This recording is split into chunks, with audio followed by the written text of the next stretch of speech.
Oh, it's a different kind of scene. Went off to college, but college done up me. Couldn't get my master's in truth and loyalty. I said, whoa, light that fuse and run. I said, whoa, I am my father's son.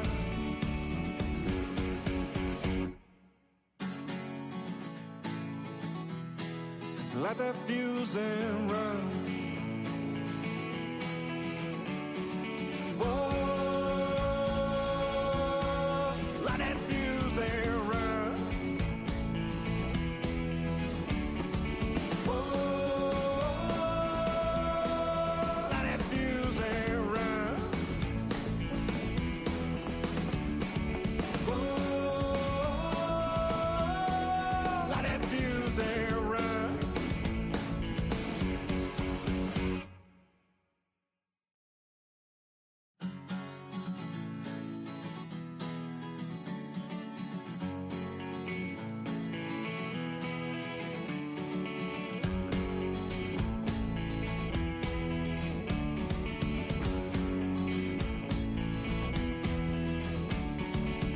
Went off to college, but college done up me. Couldn't get my master's in truth and loyalty. Bang out the buzzword, teaching that blind man to say. What's up, Bills Mafia? Scott coming at you from 24/7 Buff Pandemonium with your episode of the K-Gun Report. Welcome. We have a fun stuff to talk about. A couple things we didn't hit on last week. But the narrow guys, I'm going to let you know real quick. We'll talk about a couple extensions. Should we extend some of these guys that are still on this roster, or should we let them go next year? We're going to talk about possible free agents that we think will help out the Buffalo Bills still. If there was no money involved, who do you go out and grab? We're going to talk offensively and defensively. We're also going to hit on must-have at pick 30. Who is our must-have with the suspensions that we've had and the people we've brought in? And then we're going to have some fun with the rules, the new rule changes that are going to be brought up. They haven't been made yet, but there's a couple rule changes that potentially are going to come into effect for 2025. We'll get there and more. I'll hit this intro, and we'll see our buddies here in a couple seconds. You're watching the K-Gun Report with special guest Ryan Thomas, part of the Buffalo Fan Base Network and sponsored by 26 Shirts. Enjoy the show. What's up, Bills Mafia? As I promised, I would be back, except I got some of my good buddies and a couple brothers here. Going to enjoy the show together, guys. It's the off season. It's fun time to talk, free agency, draft, all that good stuff. Speculation, fan first perspective conversation with the Bills Mafia. We are part of the Buff Fan Base Network and sponsored by 26 Shirts. If you haven't helped 26 Shirts yet, hit them up. We help a Western New York family every time you donate, and you also increase your Buffalo Bills merch and all that good stuff. Hit them up, 26shirts.com. Go there. It's a win-win. Guys, introducing the panel for today's K-Gun Report, Season 6, Episode 2. I'll start with our special guest, Ryan Thomas, RT, from the Thomas Take Sports Podcast. What's up, Ryan? What's going on, Scooter? What's going on, Jarrod? It is a pleasure to be the guest tonight on the K-Gun Report. Buffalo fan base, we're doing some big things here heading into this season. We got a lot up our sleeve. Stay tuned. This is just the beginning. Oh, it's the tip of the iceberg, isn't it? We got all season and then the kickoff here in September. Can't wait for it. Jarrod, my twin brother from the same mother, looking down at his phone, probably sharing to everywhere. If you're following, guys, and you're following right along, leave a comment. We'll try to hit it up. We like to hit the comments up and get you guys involved in this conversation. Jarrod likes to share everywhere. So if you want to share us, go ahead and hit the share button, like us, subscribe, do all that good stuff. Jarrod, what's up? Big news happened just moments ago. We'll get on top of that. Episode number 2. I'm glad I'm here. 2 in a row. That's a good start for the year. Can't wait to talk Bills football with Ryan and Scooter and the Bills Mafia. I love this time of year. It's fun. I got my wife's favorite guy sitting behind me with Stevie Johnson, and I'm wearing my favorite guy, Fred Jackson. What do you guys got on tonight? Little bit of QB1 MVP. Yep, same here. QB1 MVP.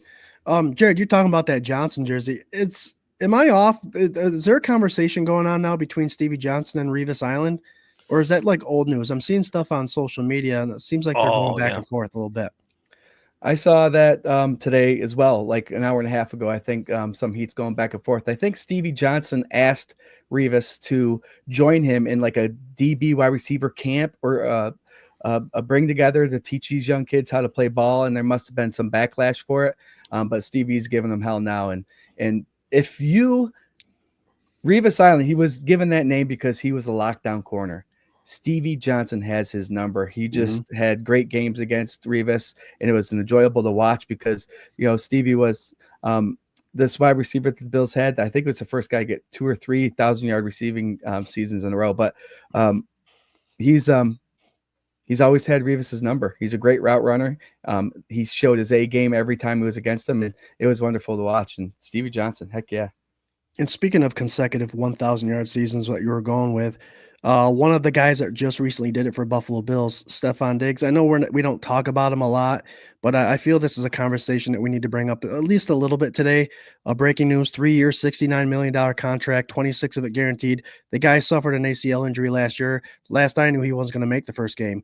So RT, breaking news. What do you think about that with it being a division rival? Yeah, I wanted to kind of keep track, even though he's not on the Buffalo Bills anymore.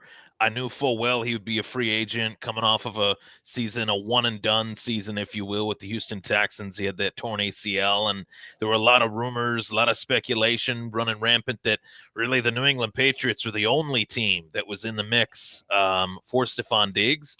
And not only were they the only team in the mix, they were clearly the only team that was willing to make him an offer, one that he couldn't refuse at that price tag of, as you mentioned, $69 million, $26 million guaranteed for 3 years.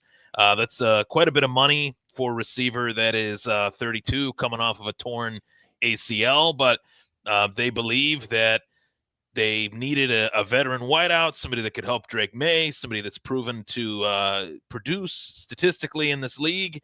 And I think it's also a lot about, New England themselves and their inability to draft a redeeming wide receiver. They've had a really bad track record of drafting horrible, wideouts, as far as wideouts that were okay in the NCAA collegiate game and just did not translate whatsoever to the pro game for whatever reason that might be. But, they wanted to bring in somebody that had a little bit of a pedigree, and Diggs was really the only wide receiver that was left that has a little bit of a pedigree and a little bit of a precedent that he can produce in this league. So not shocked. I don't think it's going to work as well as the Patriots think it will, or think it, because, it kind of made me think too, like, do they expect him to be what he was for Josh Allen 5 years ago? Should they? No. So is Drake May Josh Allen? Drake May is a talented quarterback, but I think it's safe to say Josh Allen's in kind of a league of his own in terms of the talent department. So it's going to be interesting. I never want to root against a guy that contributed very, very much to this team. But at the same time, he's a division rival for a reason now. So playing for the Patriots, it's going to make things a little bit more fun this upcoming season. Oh, for sure. And the Patriots had a shit ton of money in capital cap space. Jarrod, Drake May, with being such a young quarterback coming up in the ranks, I think he's going to be one of the better quarterbacks in the AFC eventually in the next couple of years. Not only do you think is this move, did they overspend on Diggs, and is Diggs a good locker room guy for that young of a guy, knowing potentially what we know about him and the fallout with Josh Allen and the issues that he had in Minnesota?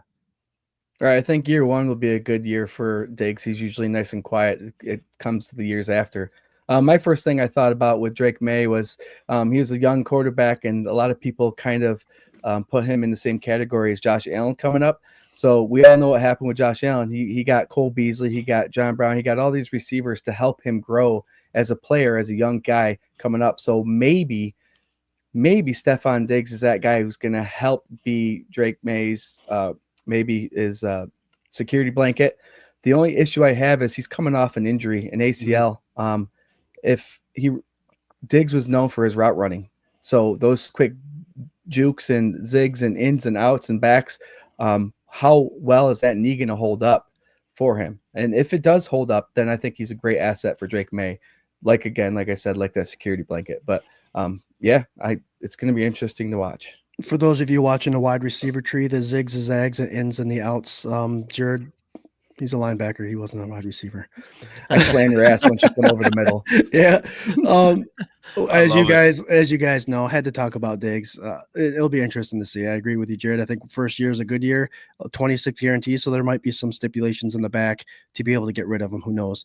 As you guys know, on the K Gun Report, we love to hit up the comments. So we're going to go right at it. We got our buddy Corey Blaine coming in. I got to jump in on Corey quick. Corey, I got this sour monkey, sour triple for Victoria Brewing Company. He likes sour. So before I open it, I want your review if you've had it. This is what I'm drinking tonight. There you go. Big Ditch. Big Ditch. Oh, wow. Okay. Very nice. 7.0. That way I don't have to put too many down to get what I need. What up, Mafia family? Another great night to talk Bills. What's up, Corey? Our boy Patrick Hughes. What's up, Bills Mafia? How's everyone on this fine, like aged wine Tuesday? Good. There you go. We're good. Mike from YouTube. What's up, Mike? New name? What's up, Mike? What's up, Mafia? What's up, Mike? Love to have you. Welcome. Hey, guys, our YouTube is starting to grow a little bit again. We're like at 260. If you guys could go ahead and share like crazy, do it up, subscribe, hit it. Yeah, hit it. Hit your notifications, too, if you like the show. That way you're reminded every Tuesday at 8:30. What's up, Mafia family? What's up, John Johnson, the Johns family? There's Patrick Hughes again. A little throwback Tuesday on the K-Gun Fantasy group chat. There you go. Childhood friend, good buddy. What's up, everybody? Josh Cook. Hey, Cookie. Jamie Norson says, what's up, everyone? What's up, Mafia? He's got the question mark at the end, so he really wants to know what's up. What's up? What's up? What's up, man? A lot of moves going on. Debbie Emerton, pour my pint and ready to go. What are you drinking, Debbie? Alberto Rivera. What's up, fam? What's up, Berto? Corey has not had this, so I'm going to give him the taste right now. All right. Corey says about the Diggs information. Diggs to Pats. Thank God we don't have to worry about him anymore. Ha, ha, ha.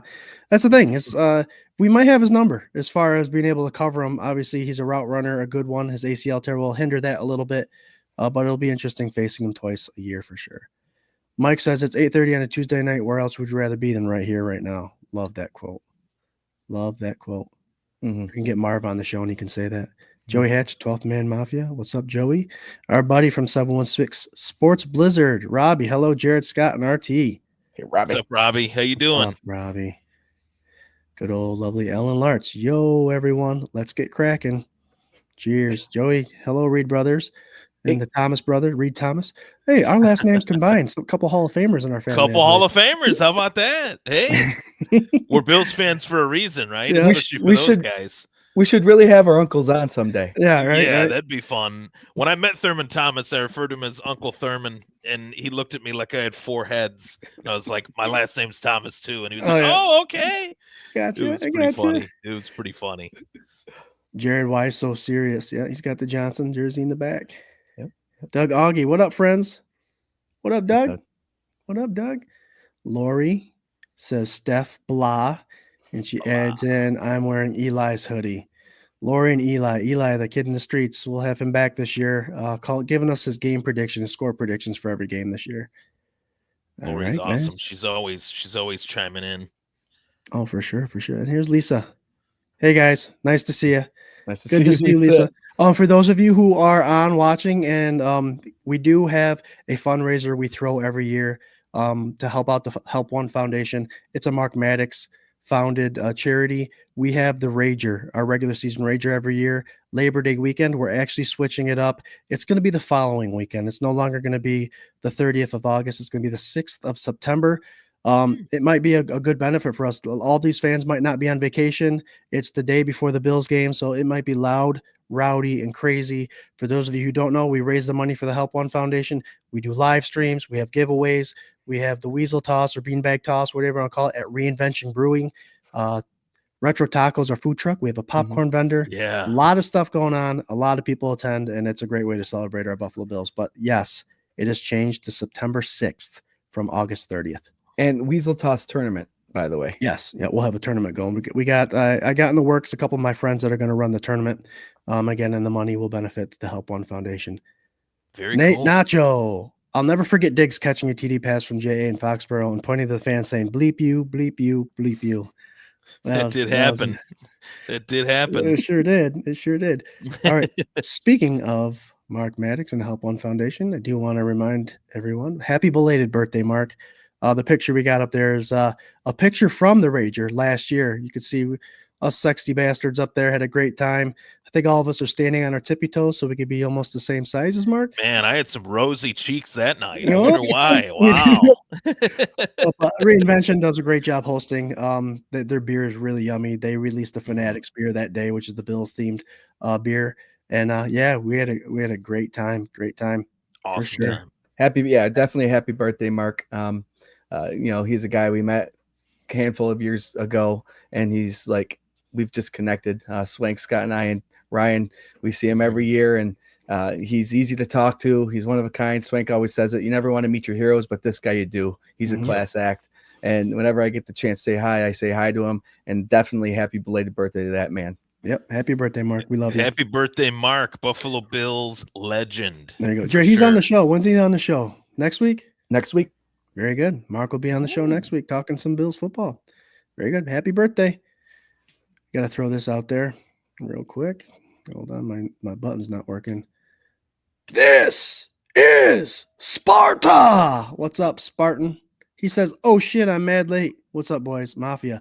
Mount up. What's up, Spartan? Mafia. As you guys see watching the show, we like to get the comments out there. So the topics that we're going to bring up, chime in. Give us your 2 cents. We'll throw it out there. You may sway us in some sort of way. You never know. But we like to talk fan first perspective football. Guys, the first thing I want to talk about today, we didn't get to last week, but because it hasn't been done yet, it's still got to be a topic of discussion. It's the extensions with Benford and or Cook. We'll start off with our boy Cook.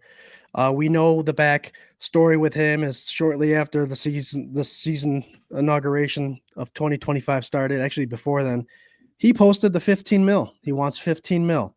Obviously, the Bills have signed and restructured and extended and cut a lot of other players for the Bills this year. And Cook has not been part of any of that. RT, I'm going to start with you. I guess just a layout of what you feel about him demanding, or is he setting the stage for a negotiation?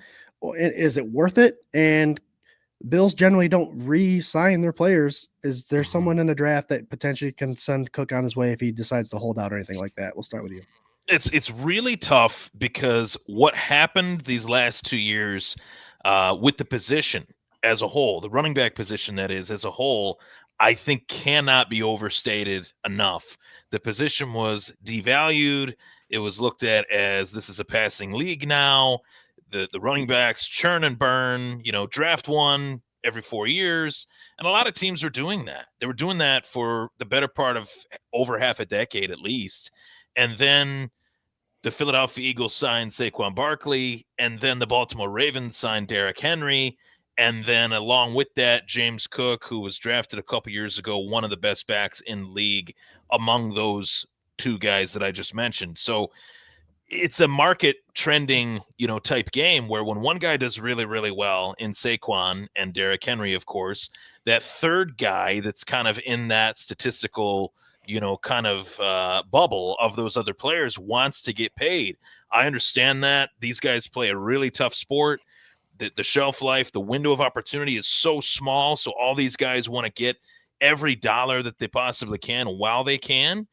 But at the same time, when you look at, just breakdowns of numbers in terms of like snaps and percentage of snaps, James Cook was one of the lower end, snap running backs in the game. And that's kind of a double-edged sword too, because you could look at that in one way and say, well, hey, he's not getting as many snaps as Derrick Henry. He's not getting as many snaps as Saquon. Or I'll throw out another one. My guy, Kyron Williams, for fantasy football. That guy's a machine, getting the ball 80% of the time. So there was a good trio of backs here with Ty Johnson and Ray Davis that helped kind of alleviate some of the workload from James Cook. So does that mean that James Cook should be paid as much as a running back that is doing the heavy lifting like Saquon or like a Derrick Henry or a Christian McCaffrey when he's healthy, of course? I don't think so. I think there has to be a little bit of a middle ground between Brandon Beane and James Cook to say, hey, we know what you what you would like. We can't quite go there, just due to some of the numbers that I just mentioned of workload and snap count and things like that. And I think if he was on any other team sharing a backfield, with maybe the exception of like a Lamar, a Burrow, or Mahomes, I don't think he'd be the same player as he is sharing a backfield with Josh Allen. The dynamic threat that he is opens up James Cook for a lot of different opportunities out on the football field. And I love James Cook, guys. You guys know I love James Cook. I was pounding the drum for them to run him the ball, get him the ball as much as humanly possible for the past couple of years now. But it can't be overstated the lack of touchdowns those first 2-3 years to just obviously 2 years, but to last season, what did he have? 16. So it was really only one good year of phenomenal production. And outside of that, we hadn't really seen an elite year from James Cook quite yet. He was knocking on the door, broke out this past year. So I think it's really tough. I look at it, a lot of these teams have a lot of structured deals with players, maybe front load or back load or whatever. I think in the case of a running back, front loaded contract the first 2 years, a 4-year deal that pays him decent money, but he should not make more than Saquon Barkley. With what that guy did for the Philadelphia Eagles, I don't think any running back should be making more than Saquon Barkley right now. Right. 100% agree with that. Pay him, RT. How much you paying him? Go ahead. Throw it out there. I would say 12 a year. 12 a year, I think is fair. And even that, I think we would look at that. If that's best case scenario, 12, 13, Jim chimes in with 13. I would say 12 to 13. 15 was what was originally being reported, which would put him higher than, Derrick Henry. Saquon just got an extension, which is going to put him at 20 over the next couple years. Yep. So, that's just how I see it. Or if they decide not to, he plays for the Buffalo Bills this season, they move on from him. And I think you could definitely see them be one step ahead of things, drafting a running back here in a loaded running back draft class in 2025. Right. As you said, Jimmy Graham says 13 mil. I'd give him. John Robert mentions that he can't block. Mary Calabrese says they have to re-sign Cook, not for 15, but wouldn't want to see him playing for another team. I think a lot of people are with you on that one, Marianne. Jarrod, what are your thoughts on Cook, man? Pay him. Here's why. I'm not going to go on a rant. I'm just going to ask you guys questions, okay? 1,000-yard rusher again for the second year in a row, okay? He averages 4.9 yards a carry. He did not get the workload. He only got 1,009 yards, but he got 16 rushing touchdowns. If you ask everybody, he would have had more if Josh Allen didn't steal his goal line runs, right? So he would have had more. You're not looking at a guy who's getting 300, 350 yards or carries per season, so longevity is going to be there. We asked for him to get the longer runs, 20 yards and plus. He did that this year. If these running backs have such a short lifespan, why are we waiting to pay him when he has a good year? Saquon Barkley had a great season this year. He got paid. He wasn't getting paid a lot before. Now he's getting paid. James Cook, although he only had 1K and 9, he scored 16 touchdowns, 18 total, tied second in the league. He can't block. How many times was Josh Allen sacked this year? The offense gears towards when Cook's in. He might not miss a block, but that's why Allen rolls out and he's a tough guy. I get that he can't block. Maybe he's liability with that, but Josh Allen was still the least sacked quarterback in the NFL. There's a lot of things that go on to this. And Ryan, like you said, it is tough. It is tough. I want this young man to get paid because he's been nothing but good shit for this Buffalo Bills team. He didn't have the touchdowns the first 2 years, like you said, but he was productive in the pass game, dropped a couple passes, and the run game. And this year he took off with the touchdowns. I think this offense goes with Josh Allen, but I think James Cook is an asset, and we do have some other good running backs in there. But I say you got to pay the man. Okay, I'll play devil's advocate here. 15 mil. I say if he wants 15 mil, my mind goes to he gets 2/3 to pay the workload that these top running backs get. So pay him 2/3 that money. Give him 10 mil a year. 1,000 yards nowadays is nothing in a 17-game season. I think it should be more towards 1,100. That should be the benchmark. The 16 touchdowns, he's done it once. I don't think that's a repeat offender for him. I don't think you say Josh Allen stole touchdowns from him running the ball up the middle. I say he stole touchdown passes from Josh Allen to someone else. Josh Allen's numbers were a little down in the touchdown pass category. What if Josh now next year gets that 10 and takes that 10 away from James Cook? It's hard to base all this stuff for me personally on a one-season performance. I see a guy like Ty Johnson being re-signed by the Buffalo Bills, 2 years contract, and I honestly see if you give him a fair chance, I think he can do just as much as Cook, and he can block. So it's just one of those things that with the draft class being so deep in the fourth round, even with running backs, if they can read a zone or a block or a gap blocking technique and they're effective at it, then they will be successful in this offensive line. This is a really good offensive line. And when they bring out that sixth guy, the Alec Andersons of the world, they're really good. So I'm not saying every running back can do what James Cook can do. He came out of Georgia as a receiving running back, and he's done well this year. But 15 mil, that's got to be – his agent is an idiot if that's what he's starting at and wants to go up. I want to think that it's a 15 mil. You guys say 10, let's meet somewhere in the middle kind of situation. That's what I'm hoping. But there's too many running backs in the league coming up through college that can, I believe, do what James Cook can do. And we have one sitting in our locker room in Ty Johnson that I also believe can do what James Cook can do. Can I provide a little bit of context too? Because this whole thing it didn't start just out of the blue. Like, this was on a podcast, just like what we're on right now, where James Cook was the guest. And he was saying, I want to get my due. I want to, be a highly paid player at my position. And we all three of us understand that. But in the process of saying that, he's saying that he's not a me guy. And I don't think he's a me guy either, but he just so happened to be saying that he wanted more money while he was sitting in his Ferrari. And hey, that's cool. I appreciate that. He loves to spend his money where he wants to spend it. That's his prerogative, but that doesn't exactly scream that moment there. And then you kind of compare it to Khalil Shakir driving the same Subaru the last, 5, 6, 7 years. It's just not really meshing in terms of what the Bills have been doing, which is draft, develop, retain, and trying to cultivate that. And then you have James Cook saying he wants to be the highest paid running back in the league in a year that it's really tough to say that he should be the highest paid running back in the league. That I think everybody could agree with. And, if they want to meet in the middle with him, I'm okay with that. I really like him as a player and as a person, but I definitely think there's a little bit more to it than meets the eye. And we'll kind of hear more about it as this offseason kind of, winds down. We're really only getting into the thick of it. The draft's less than a month away here. So the Bills draft a running back in this draft in the first 4 rounds. I think that'll tell you all you need to know about this situation. Yep. Mike says offer him 10 to 12. John Robert says Bean will not pay $15K to Cook. This whole draft developing guys, it's a small sample size because they do sign these second round or third rounders for like 4 or 5 years. Singletary was a guy they drafted, didn't keep. Ray Davis currently is the other running back on contract at this point, so we don't know what's happening to him. When Bean does not keep these guys.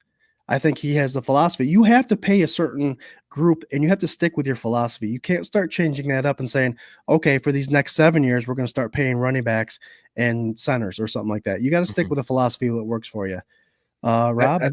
I think they have to. Hey, Rob, they have to deliver him a number. I say pay him, but I also mean this like a $13 million contract and make the man rush for 13,000 or 1,350 yards with 10 touchdowns, and that's his extra $2 million incentive. There you go, incentive pay. There you go.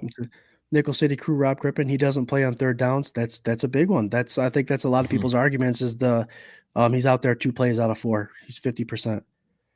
Should have kept it internal. I do believe that. You start going on social media. Yep. Brandon 100%. Bean will pay anybody if he keeps it in house. He's proven that. Just keep it in closed doors. Matt Milano's restructured his contract. God knows how many times. So it's a very interesting culture that they've cultivated, and I'm curious to see if Cook will be a part of it. Would you guys rather have a running back that gets 1,000 yards rushing or 18 touchdowns? I'd rather have a running back that gets 1,000 yards rushing and 500 yards receiving. Yep. Touchdowns aside, he could have 7 or 8 as long as the yard production is there. That's what 1,500 total. That's today's NFL. That's elite in today's NFL. The yard production will get you inside the 20, inside the 10. Right. 4.9 yards a carry still, though. Yep, but that yard production, I mean, all you got to do with this Bills offense, all you got to do is get inside the 10-yard line and you're scoring. They have a really good inside the 10-yard. getting in the nitty gritty of it, Scooter, too, 4.9 yards a carry, Jarrod, is no joke, and he's had great yards per carry each year. That's one thing he has had. But what are his yards after contact? That's another layer, and maybe some of these running backs, if you look at the running backs in this draft class, maybe they would be better suited for breaking tackles and breaking off big runs. I'm not saying James Cook didn't do that, but this was really the first year where he did. So it's hard for me to say, hey, let's extend this guy, 5-6 years, when running backs don't usually get contracts like that. Like what the Eagles just did with Saquon Barkley was unprecedented. That, prior to the deal that he got this past offseason last year, and then extending him after they won the Super Bowl like that just doesn't happen. So I think a lot of running backs are trying to get a little bit of that, but they got to earn it. They got to earn it, And this is contract 3 for Barkley. Right. So this will pay him James Cook is 34, 35. Yeah. Cook is 22 years old. He's just getting to his second contract. It seems like in the NFL, longevity needs to be proven first, and then you get paid. Longevity with consistency, and he hasn't done that yet. Don't forget, we have Frank Gore in the backfield and on the practice squad. Yep, Patrick. Thank you, bud. So here's the next question. You have 15 mil. I know Benford's going to have to cost more. If it was between you guys, would you bring back Cook or Benford? And if you say Benford, which I think you guys are going to say, tell me what his extension looks like to you. And he's been dubbed one of the top 3 corners in the league. Do we pay him as such? I mean, the guy is a late round draft pick that's developed into something special here in Buffalo. Jarrod, I'll start with you first on this one. Yeah, cornerbacks are one of those positions, like Ryan mentioned to earlier, that people just decided they wanted to pay him this year. Surtain got a big deal. Derek Stingley, I think now he's making $30 million a year. J.C. Horn. Yeah, so I got 6 contracts written down. I'm going to start with Stingley's $30 million a year, Horn 25, Ramsey 24.1, Patrick Surtain 24. And then there's 21, 20, 20.5, and $20.1 million. And those are the top 7 guys. All but one of those, Jarrod, are second contracts. The Jalen Ramsey is the only constant longevity one. That's the longevity one. But I'm saying they're paying him now. So I know Bean's notorious for getting contracts to these guys before something like this happens. But I feel it's going to be awfully hard to get. I would rather have Benford than Cook. But it's going to be, you're going to have to pay the man, especially if he has another year like he had this last year. And I hope they do. He's got injuries kind of plagued him at the end of the season here. So maybe that'll play into it. But I feel like he's a legit CB. What says you, RT? And I don't want to say this in terms of a negative light, but with what we were just talking about with James Cook, I feel like Benford has more awareness of his situation, of coming into Buffalo and what Buffalo was able to do to help him in his career, to bring him to the point that he is at right now.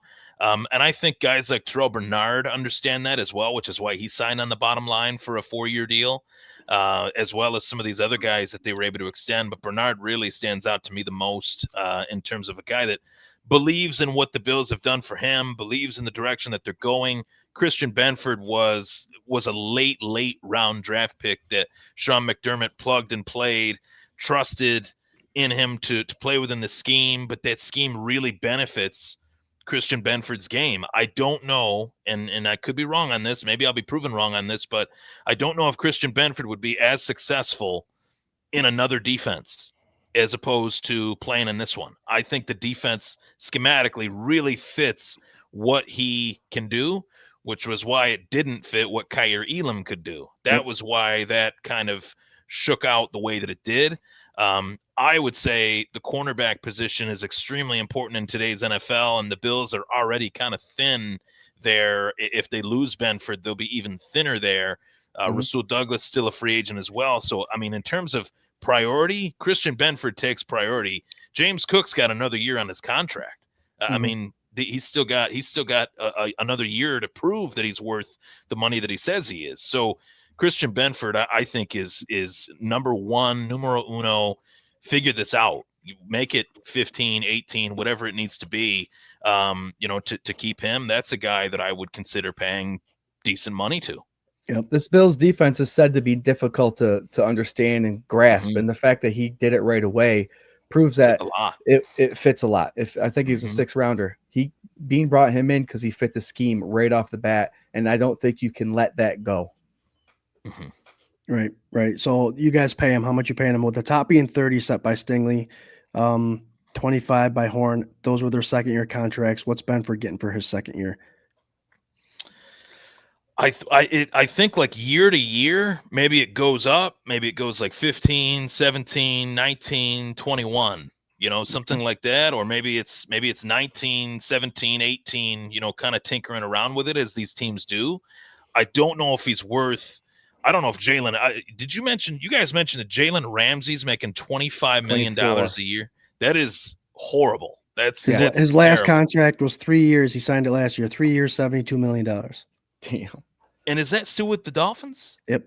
Yeah, that's a laugh if I've ever heard one. But yeah, it's I think you if he's making that, then you might have to go. And that's the thing, when these other teams overpay for these players that are so not worth the money that they're getting paid, it drives the market up for teams that need to re-sign a player that is actually worth that money. You have to pay them more than what they're actually worth. So maybe it is a $20 million a year deal plus for Christian Benford, I think. That's what I'm going with. I'm going off two things. I think 20 million is very affordable for your number one corner. And I think need. If you look at our depth, Benford's the answer for sure. 4 or 5 years. Yep. And if Bean does Bean things and jumps on this market before it does get really out of control, $20 million a year is nothing.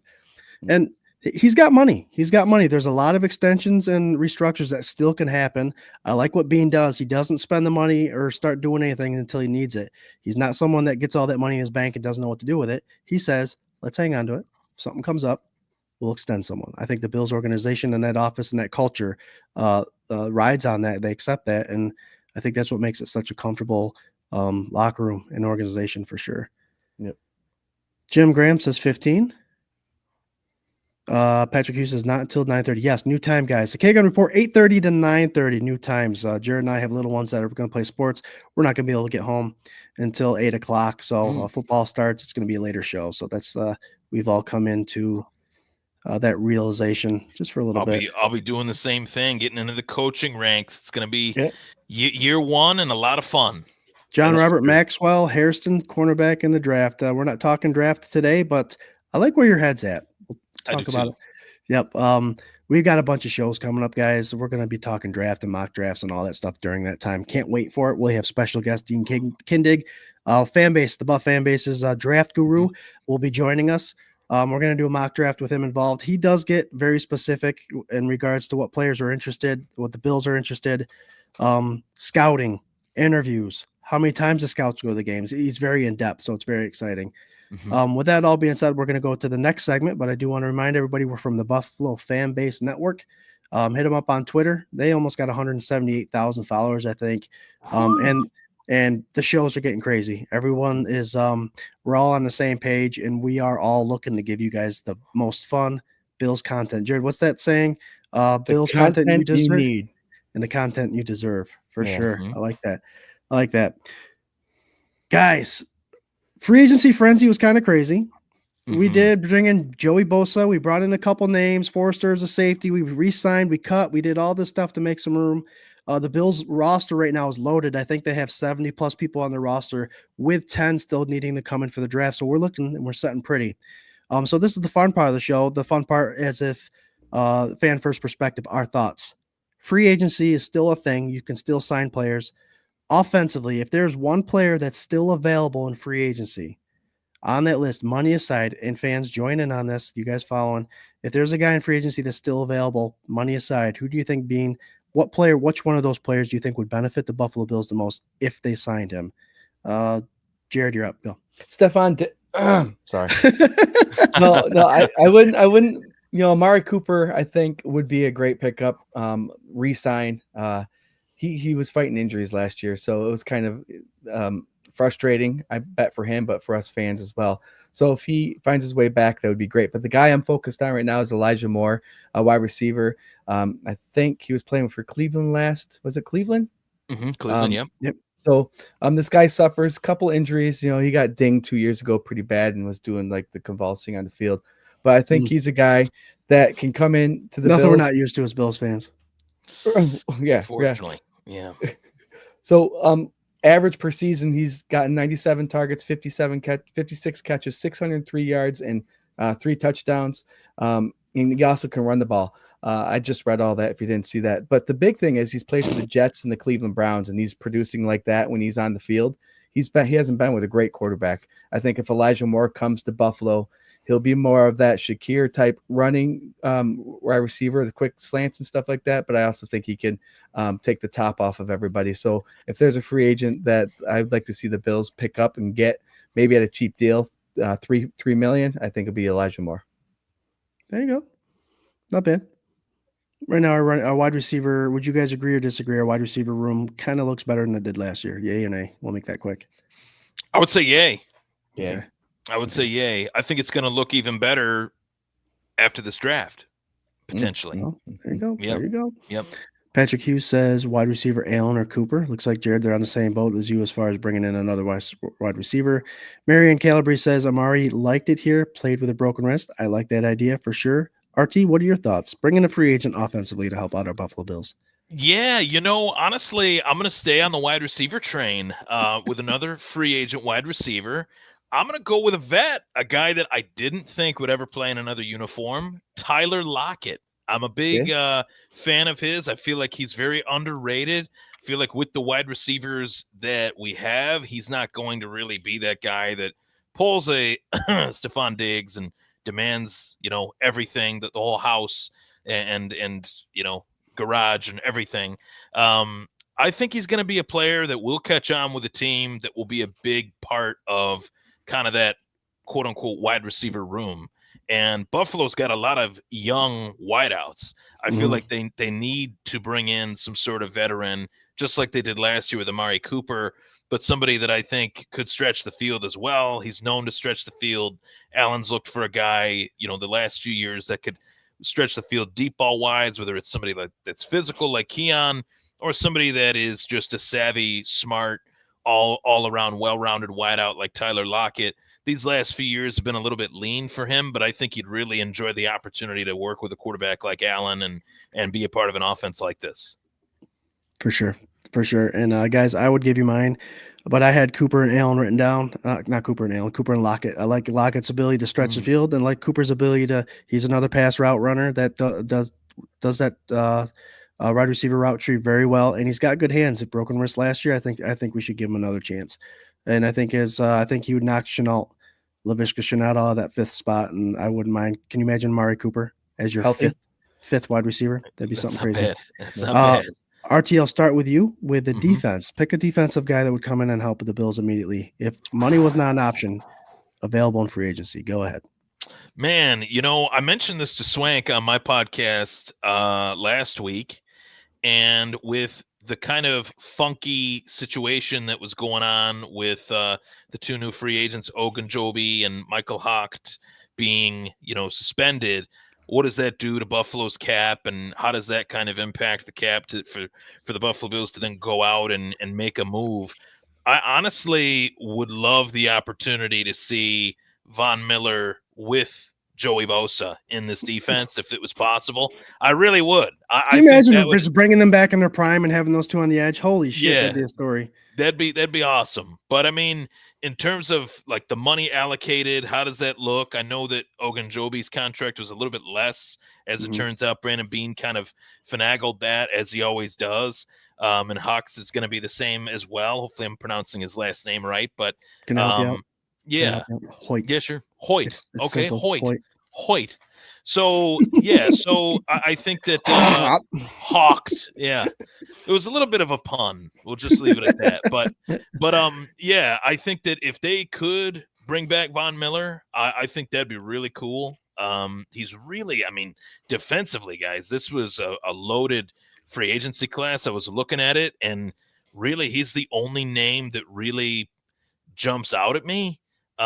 There's Matt Judon. He's out there still. Kendall Fuller, veteran corner. But I thought the Joey Bosa signing was awesome.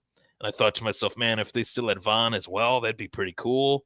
Kind of mix in the veterans with the young youth that they have, which is probably going to add to that more in this draft. It would just be, cherry on the sundae. Oh, hell yeah. Hell yeah. Jarrod, who you got?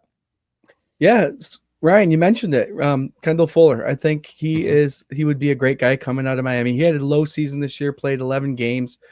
He averages about 60 tackles and about 10 pass defenses a year. And I think and he's a Super Bowl champ. So bringing him in, I think will add to the locker room.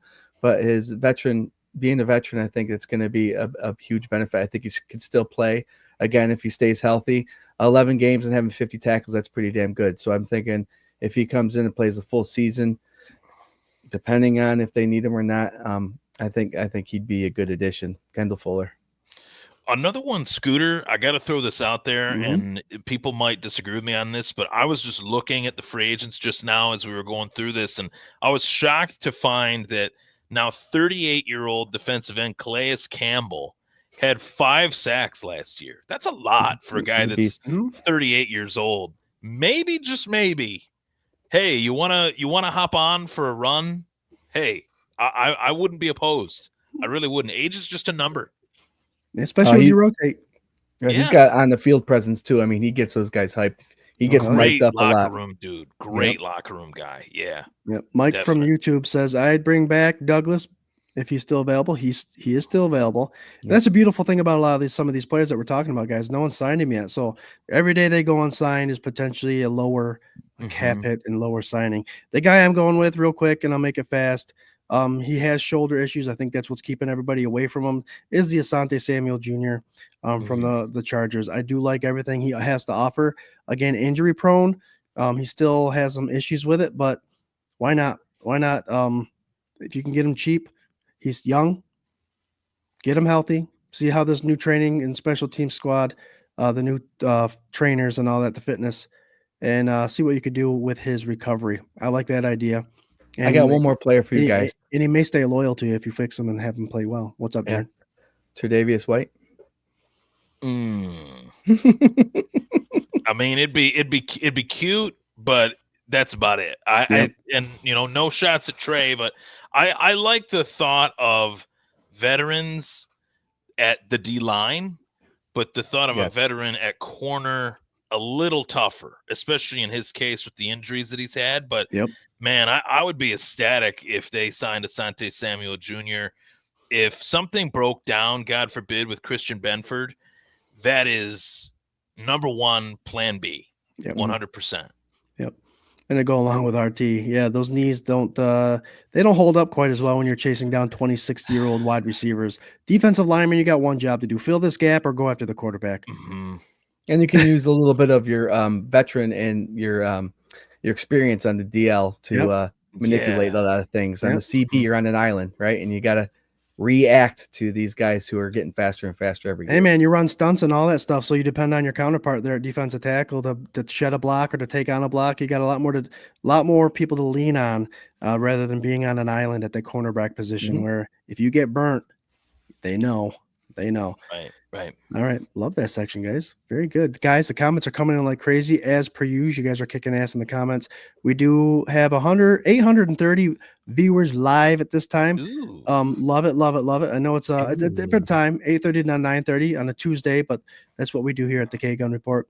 If you like what you're seeing here and you love fan first perspective views on our Buffalo Bills and how they're running things and how they play and all that good stuff, tune in to the Buff Fan Base Network. We have shows on all week, including tomorrow.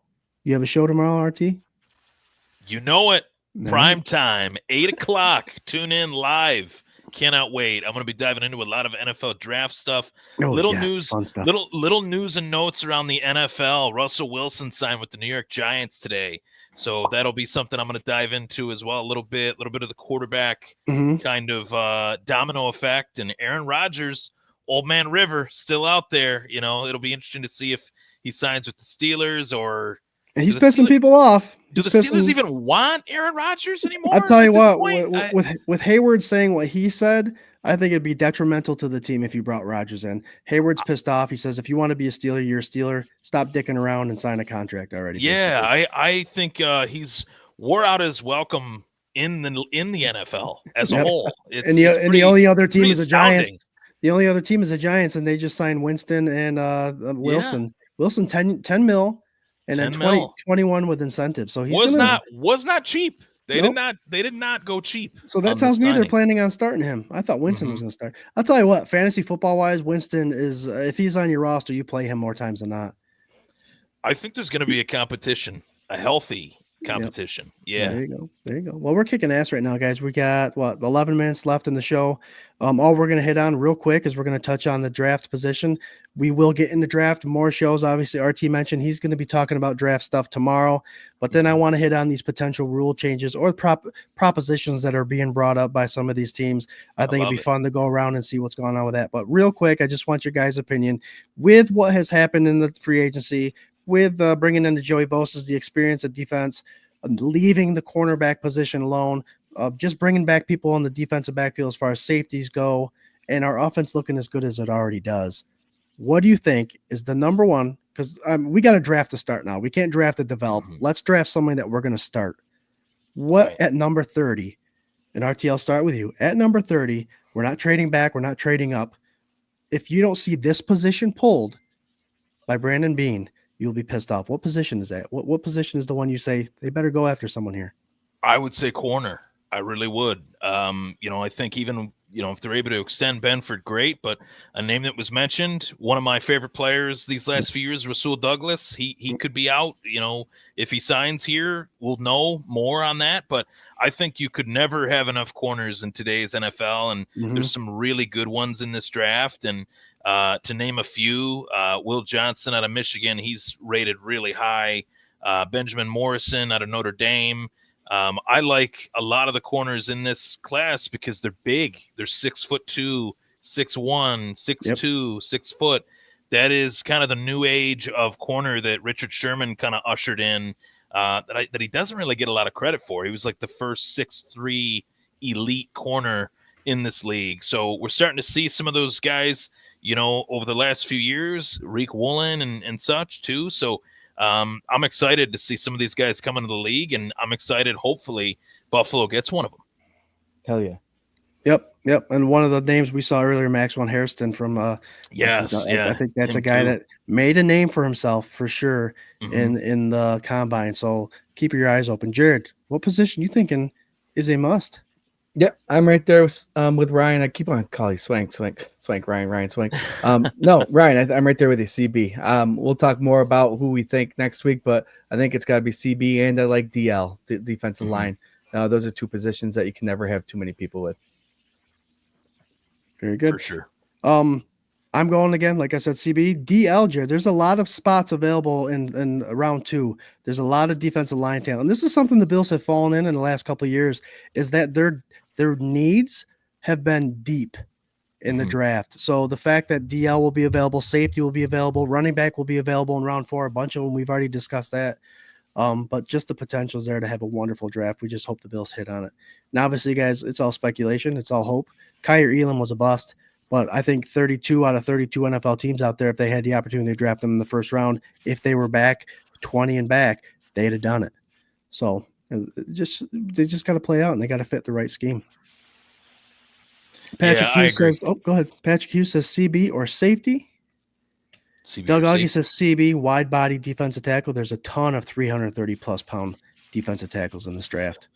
We like one of them, Scooter. We know who that is. That's DT out of the Michigan Wolverines. Kenneth Grant. That guy is a monster beast. I'd love to see Buffalo get him, but I think he's just such a physical specimen that he's going to move up. I don't see somebody letting him get into the 30s, let alone maybe even the 20s. He's very, very fun to watch, and hopefully, Buffalo can get him. That'd be cool. Oh, hell yeah. So to join us, guys, we're going to talk about the new rule changes. We've got 10 minutes. He decided he wanted to show up to the stage.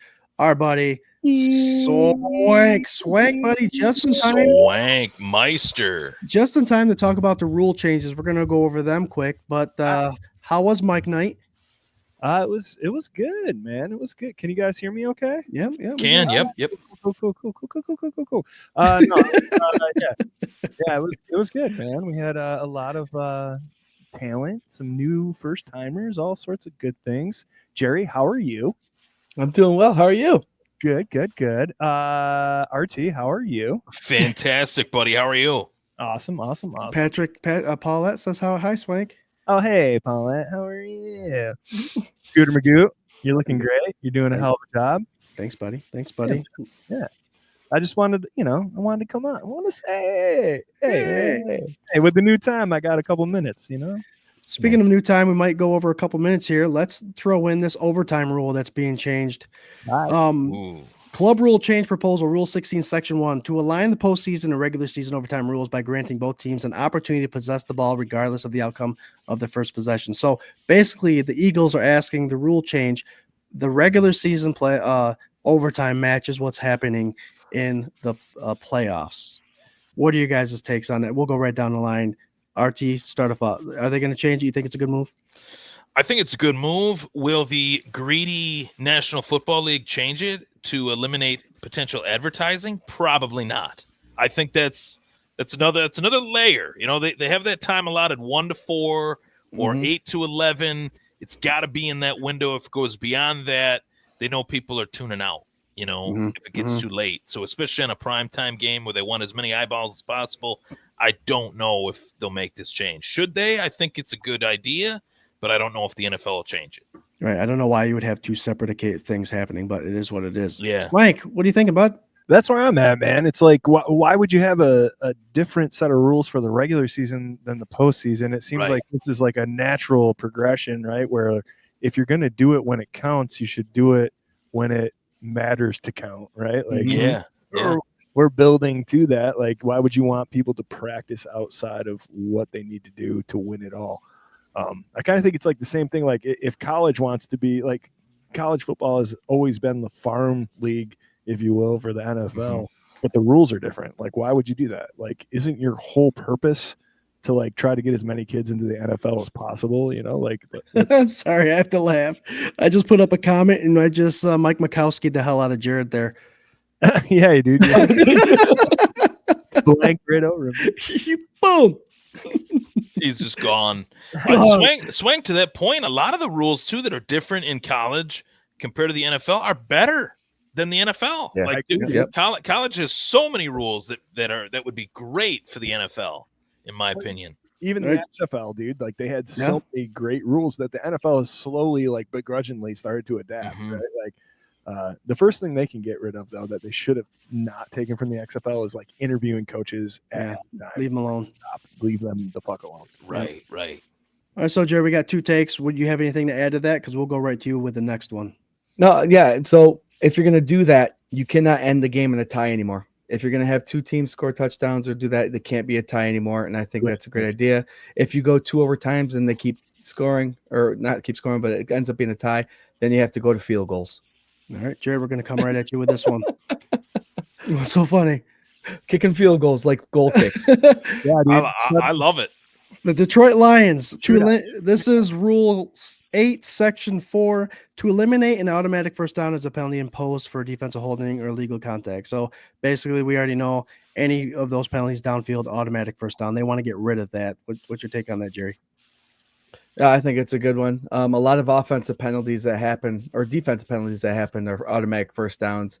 But if it's an offensive penalty, it's not. It's just a loss of downs, but they get the down back. So I think it's a good thing. You just have to be prepared for misaligned balls and miscounting yards and all that stuff. So they have to keep track of that. But I think it's a good idea not to have an automatic first down when it's if it's a defensive holding, which is what, a 10-yard penalty, and it was 3rd and 15. That shouldn't be a first down. I think it's good. What says you, Swank? I'll go ahead and devil's advocate that, man. I think it as much as it like kills us when Pat Mahomes is out there doing that, like I also think that it kind of keeps things honest. Like you can't just hold and hold and hold and hold to stall a drive, especially like those game winners. So like as much as I do agree with what you're saying, I also see the other side of it where it's like, I don't know, man, keep it the same. Like it really feels like we're always on the horse's ass end of that call, right? And I hate that part of it, but I do see, like, if you're going to do that and it's holding in the end zone and it's a 40-yard bomb and the guy was all over him, like, that should be placed at the 1 to me, right? Like, and maybe things can be less black and white and more gray. Like maybe we could get suitable refs in the NFL and they could actually make a good judgment call. Just saying. Yeah. Going back to what I just said, Swank, you're absolutely right. I mean, you're going to make me change mine. I think if it's 3rd and 15, you hold a guy, you can hold him if you get beat, right? So hold him. If he calls penalty, he calls penalty. If he doesn't, he doesn't. But if he calls it, at least we'll still have 3rd and 5.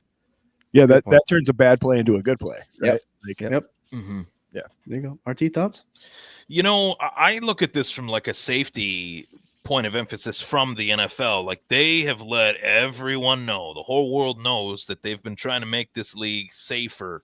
It's really, really hard to do that in a game that is completely unsafe for a wide variety of reasons, but that's why we love it. We love a little violence. We love a little contact, to quote Remember the Titans. But I will say that that's why these penalties are imposed. When there's defensive holding or illegal contact, it's an automatic first down, because these things should not happen as much as they still do. And the reason they do is a lack of technique, lack of discipline, neutral zone infractions like Chris Jones. Those weren't getting called until the Super Bowl, which that's another kind of level. We got to be consistent as a league. They got to be consistent. If it's not good for one, it shouldn't be good for anybody. And they can't bend, they need to either break the rule, like break it by throwing it away, rip it apart, start something new, or be accountable for it. And this is actually one of the few rules that I feel like they're actually more accountable. If a player does something illegal contact wise, the team should pay the price for it. It's well known that some of these penalties are just so blatantly stupid, committed by dirty defenses, that the offense should be rewarded for it, in my opinion. Right. Good point. Yep. I agree. I just tired of those 3rd and longs becoming an automatic first down because someone held during an out pattern or they were juked out. RT, sticking with you, my friend. Sticking with you on this one. Where are we? Come on. We're not clicking here. There we go. Oh, there we go. Rule 12, Section 1, to prohibit offensive player from pushing a teammate who is lined up directly behind the snapper and receives a snap immediately at the snap. So this is the quarterback. This is the tush push, guys. Rapid fire. RT, start with you. Is that something that you just have to say you got to defend it? Stop your crying, or is this? I mean, the studies show that there's no injuries coming from it, so it's not a protection issue. It's a can't stop it issue. So what's your thoughts on that? It's an I can't stop it issue, and now one team was doing it at a high level, couldn't be stopped, and now other teams are doing it at a high level and they can't be stopped. So what can we do to get rid of this rule? It's just this one I think is ridiculous. I think out of all the ones we've talked about thus far, stop it. Do whatever you can to stop it. It's really not a hard play to stop, but I think Philadelphia ran it better than just about anybody, because they would have a weighted player, meaning pounds, LBs, behind Jalen Hurts to push his tush into, or beyond the first down marker. So that's what makes it successful, and that's what makes it hard to stop, especially when you have a 6'4", 6'5" quarterback like Hurts and like Josh Allen. So stop it. Get better in the middle. Get better on the front seven as a whole. This is football, and to take this away, I think it would be upsetting for the people that are the fans of this play. Here we go, folks. We're in overtime. Look at this guy stepping in, and he's on his P's and Q's, man. First one of the year. Swank, tush push. Get rid of it or learn to defend it. I'll make it quick, man. Like, if this is something that we should get rid of, let's get rid of the Wildcat. Let's get rid of the RPO. Like, let's get rid of anything that people can't stop on a regular basis. Get rid of Josh Allen rolling right. Yeah, sure, man. Hey, let's get rid of Patrick Mahomes throwing with his right arm. Like, this is ridiculous, dude. Like, it doesn't make any sense to me. Like, if you find something that works and is like automatic to like a 96th percentile, Other teams are going to have a problem with it because they can't stop it. They're saying, like, what? We got to protect our quarterbacks. If the team that has the quarterback that is playing at the high level of Josh Allen, of Jalen Hurts, if they don't have a problem doing it, like, who are you? Who are you to come out? Like, nobody's pushing Jordan Love's ass across the goal line. Like, shut up. Either you get a stout defense or shut up. Like, I don't know. I'm fine. I'm fine. Don't let him get to the 1 yard line. Yeah, exactly. I also think if Josh gets hurt, I'm going to be like, by the way, that should have been outlawed. Well, McDermott is an advocate for getting rid of it, I believe. I think there's one of those situations. And real quick, Jared, before your take, if they stood up to the rule of no aiding the runner, that includes pulling and pushing. We see that so often now where the running back just stop. It's only pulling. But it used to be pushing too, Jared. I'll tell you, man, we saw examples this season where pulling was let go. Like there was a little bit. The last time, fun stat, that a pulling happened that was declined was a Buffalo Bills versus Chiefs game. Rob Thomas caught the ball in a divisional playoff game. Last time it was called. The pulling part, aiding. That's crazy. Jared, what's up? No, I think the tush push is old school football back before they passed the ball. They did a lot of that rugby style football, so you got to keep a little bit of that in the game. And I think, believe it or not, Kansas City Chiefs might have helped this be a non-thing because they stopped it a couple times against the Bills, so it is stoppable. If they're looking for more of a safety thing, like you said, there hasn't been any injuries from it. Unstoppable, it is stoppable as long as you have the refs on your side. But we'll see what happens. I think they got to leave it. Not every team can do it, obviously. You know what I mean? So it's got to be advantage to the teams. If like Swank was listing other things, okay, then stop running the ball so much with Derrick Henry and it's unfair. We're losing because of that. Yeah, Saquon Barkley ran for almost 2,000 yards. Don't let him run more than 15 times a game now. Yeah. Derrick Henry is taking touchdowns away from Rashad Bateman. All right, Jared, right back to you. To amend the current playoff seeding format to allow wild card teams to be seeded higher than the divisional champions if the wild card team has better regular season. So we've seen this a lot lately. A 9-7 wild card team hosts a 13-3 team. They're stating that they want the team with a better record to host a playoff game. Jared, fire away. That's a tough one. I think they can go either way, but I feel like if you win your division, that's what you need to be seeded. You need to be seeded 1 through 4.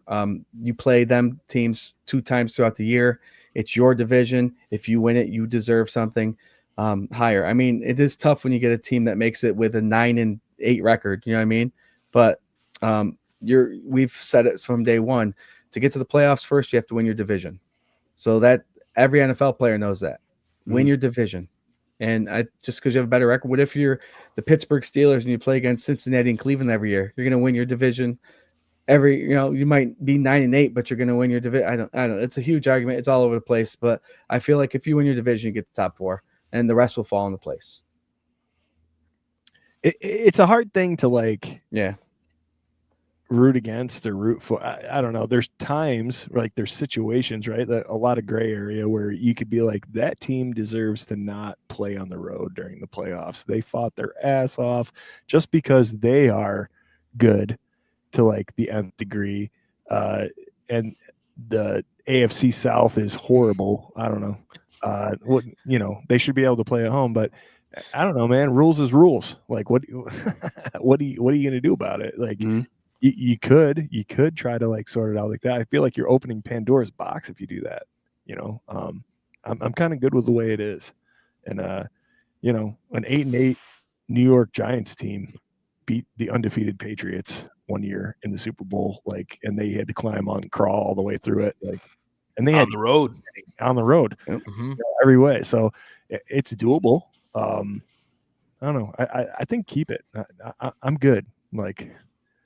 If you get in and be grateful and go. I mean, the situation is divisional football. You play against a team twice. You play against 3 teams twice. And ex-players and current players will tell you the hardest games to win are the divisional games because of that. So if you have a record that is not as good as the other team that you're talking about, Well, I guess that's just sucks for you. We've had to play this. This is hard. We have to play these teams hard. We don't have the best record, but we've had to play teams twice, just like you have. We deserve it. It's been this way forever. You can't start changing things now. RT, what's your thoughts?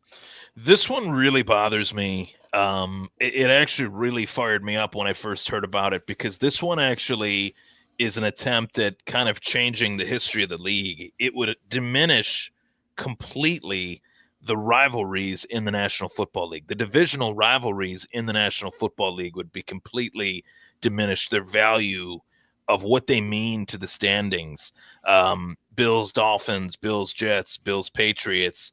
And they took a long time, the NFL, and you guys remember this just as well as I do, but it took a long time to get the divisions to be where they are. You know, 4 teams in each division. We got 32 teams, an even amount of teams now. They brought in the Houston Texans to be the 32nd team. That was in like 2000, 2001, maybe 2. So it's been a long time since the league's expanded. If they did something like this and then they decide to expand the league, it would create an even more of a cluster, headache towards adding more teams, more records, more this, that, and the other.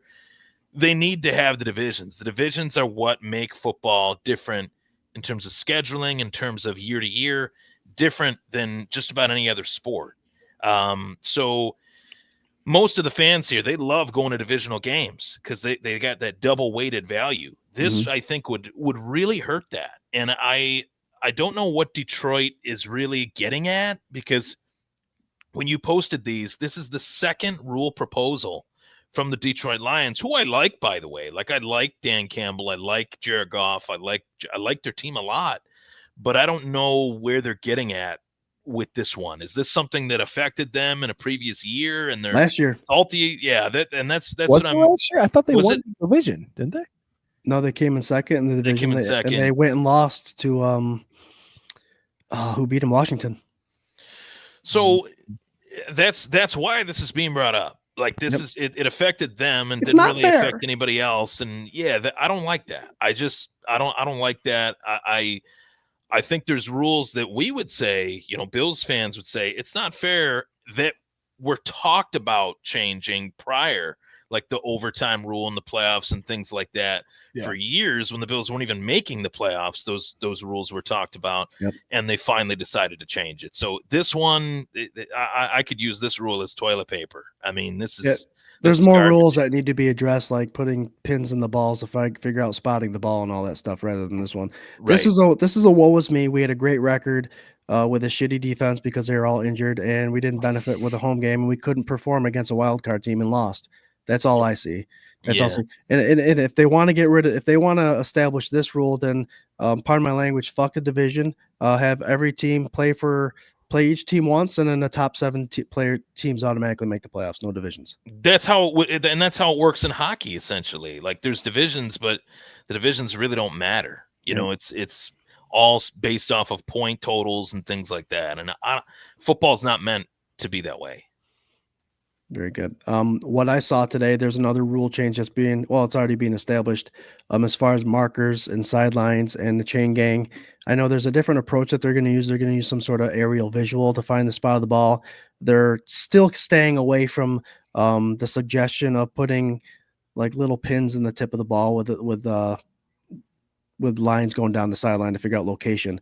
And a shitty excuse from what I saw in WGR today was the guy was explaining, and he went on to explain, well, don't put yourself in that situation anyways. Don't get close to the first down. Just go ahead and get it. It's like these guys aren't trying their hardest to get the first down.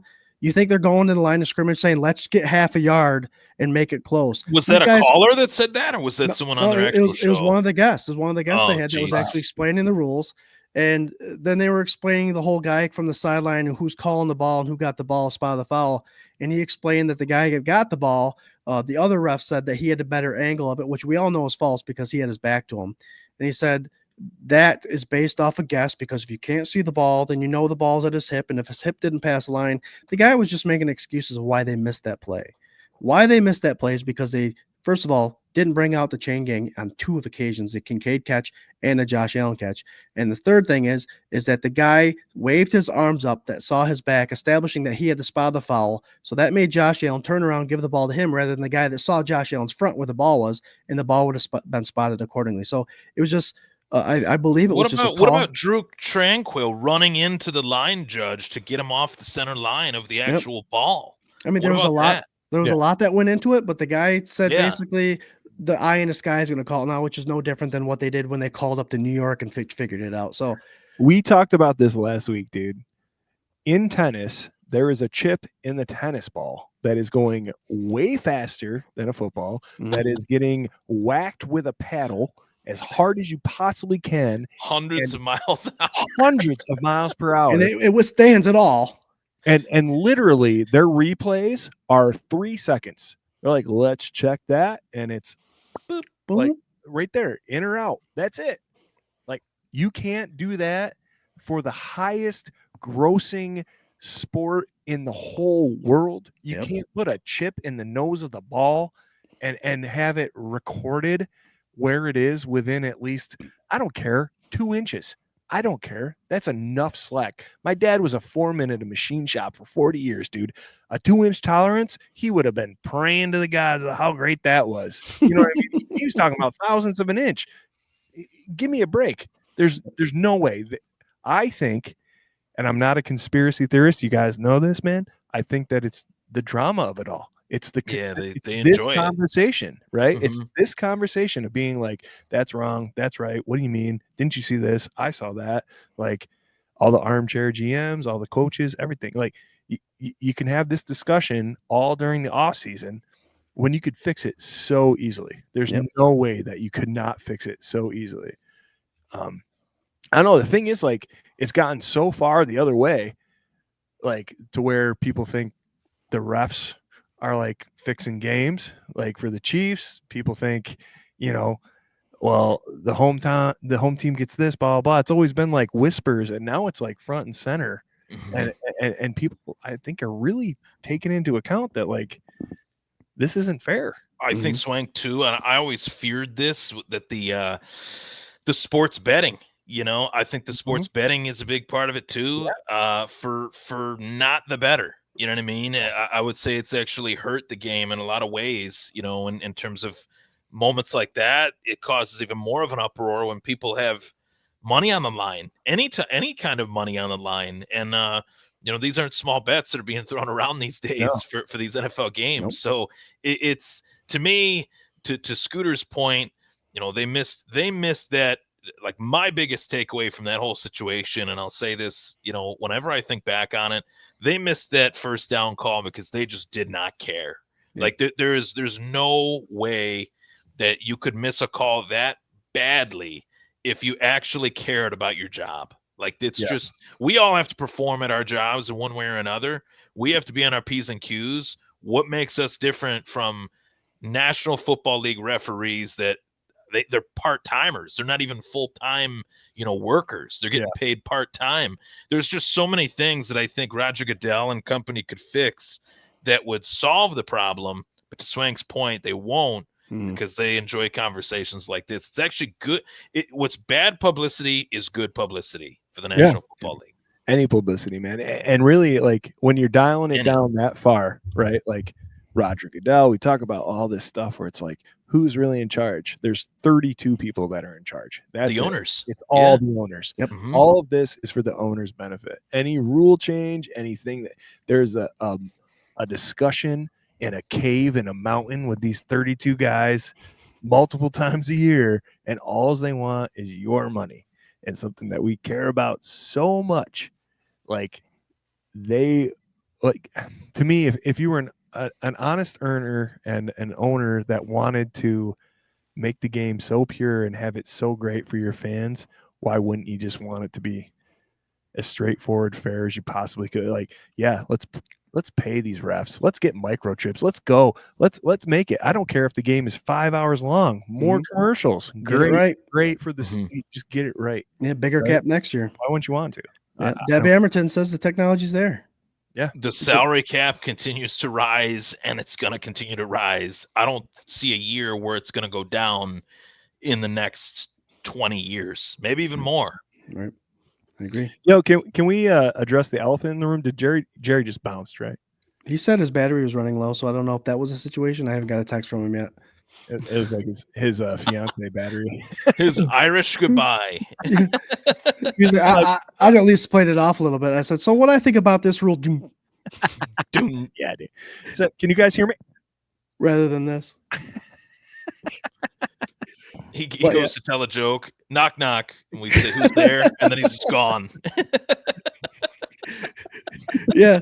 Patrick Hughes says Jarrod reached his word count. So figured, How many times you guys him, dude? Is that what there wasn't a lot of ers today. This There one wasn't a lot of is- ers. But no, great conversation, Swank. Thanks for coming in at the end here. Yeah, man. Yeah, So, awesome. sorry if I elongated. I was stoked though. I got out and I was like, oh man, now let's push back. Maybe I can get in a little bit.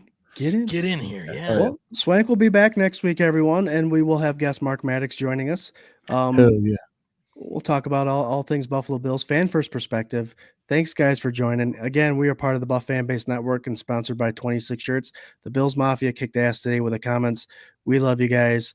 Final thoughts, real quick, from both of you. Swank, I know you're only here for 15 minutes, but I'm sure you got a final thought here. Yeah. RT, we'll start with you. Give us your final thought and tell people where they could find you and let them know about tomorrow's show. Yeah, final thoughts. Of course, always appreciate the invitation to hop on the K-Gun Report. Really looking forward to this upcoming season. Of course, Sunday sessions, K-Gun, all good things. Thomas Take Sports Podcast tomorrow night, Wednesday at 8 live. Really excited to hop on and dive into the NFL draft, dive into some headlines throughout the league. Does anyone really want Aaron Rodgers? That's a question that I think is worthy to be asked, especially moments after the New York Giants decide to sign the newly minted, as I called him in the chat, journeyman quarterback Russell Wilson. I never thought I'd refer to Russell Wilson as a journeyman. I feel bad saying that, to be quite honest, but nice guys finished last, unfortunately, and he's on to his third or fourth team in 2-3 years, so it's been a ride for Russell Wilson. But I'm going to dive into a lot of different topics: Bills, NFL draft. Really looking forward to tomorrow night's show. Sweet. So am I. Sick. What's up, Swank? Guys, apologize for my absence. Do this open mic thing every month, and it's been going very, very gangbusters for my musical endeavors. So appreciate you guys treating my boys, Scooter and Jerry, with a ton of respect and love. Appreciate you, RT, for stopping in and filling this whole void, man. Yeah, guys, man, just enjoy the fun that is happening right now. It's all this like new energy, right? We've forgotten about the playoffs. We've forgotten about the Super Bowl. It's a new season right now. So go forward, be stoked. I think there's going to be some crazy, crazy trades that happen this draft. I just have it in the back of my long hair brain. Yeah, because all 32 teams have their first round pick. That's never happened in the NFL. So we'll see some trades. I believe that. Yeah. And I believe BBB's got every pick in the whole draft, I think, right now, right? Like the most picks out of everybody. So I don't know, man. Be stoked. We got a draft show coming up here in a couple weeks. It'll be a fun time. You'll see the three of us plus the other guy that looks like Scooter. We're going to eat some pizza, drink some beer, make some predictions, have some good times. Also, I wanted to do some shameless self-promotion. My band, the Endless Mountain Derelicts, is going to be in Buffalo. If you live in Buffalo, man, April 9th, if you want to come out to Riverworks, we're opening for our good friend Jackson Stokes all the way from St. Louis, Missouri. A little blues, a little rock and roll, and then we're some rowdy folks from right here in central New York. So come hang out, say hi, and I know RT's coming. I'm going to try and get Scooter to come. I know Scooter has a very tight schedule in his life, but I believe if I push hard enough, he probably still won't come, but I'm gonna try. I'm really gonna try. Well, you know what? If If Scooter's not there, I'm just gonna send him pictures of Of my us beer drinking in beers? hand, and Yeah. of us straight. Yes, and we'll be like, "Hey, where are you? yeah, you're not here. I'm Listen, sorry." I know my boy Corey Blaine's gonna be there. We got Mhm. Buffalo Spartan and those guys. But hey, if you're in Buffalo and you got $15, Oh, and you Corey's wanna gonna be come out, there. Corey's coming out, man. Oh, He's spending the night. snap! Oh, it's a sleepover, I think, at like Spartan The headquarters. or some roof is gonna blow off of that place shit. for sure. Yeah, dude. Give me a good time. But yeah, if you are around and you could and you want to come say hi, please do that. Other than that, man, I'm stoked to have Mark on next week. Oh yeah. It'll be a full regular ass K-Gun report. Go Bills. That's all. That's all. Yeah. Final Go thoughts Bills. here, guys. Yeah, for real. The K-Gun Report, 8:30 every Tuesday, Standard Eastern Time. Mark Maddox on the show next week, and hit up the page. Check out our page. We got a lot of stuff going on as far as the Did You Knows, the draft prospects, the big board profiles. And hey, remember, it's all fan first perspective. So we're just a bunch of Bills fans here talking Buffalo Bills football. Can't wait. Tune in to the Fanbase Network. Watch all their shows, and we'll see you guys next Tuesday. Till then, go Bills. Go Bills. It's like I do your go Bills, but here you go, buddy. You out. You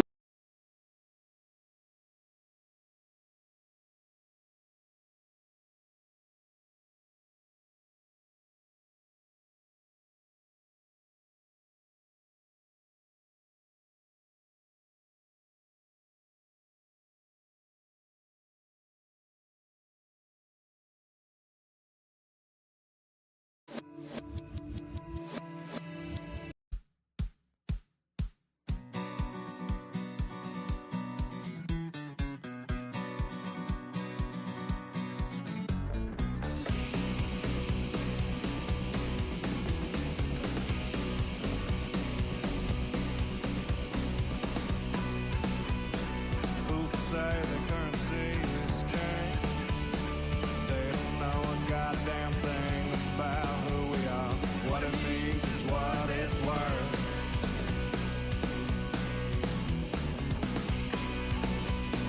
See through city block, the country map. The steering's really not my